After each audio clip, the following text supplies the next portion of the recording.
அந்த இளவயதில் ஆற்றங்கரை மணலில் காலடி தடம் பதித்தோம்.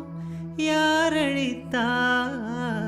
நந்தவன கரையில் நட்டு வைத்த செடியில் முட்டுவிட்ட முதற் பூவை யார் பறித்தார்?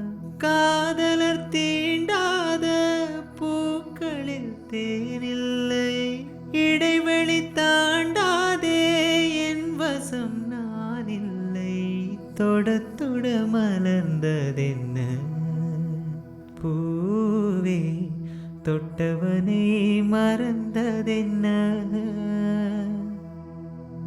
பார்வைகள் புதிதா, ஸ்பரிசங்கள் புதிதா, மழை வர பூமி மறுப்பதென்ன?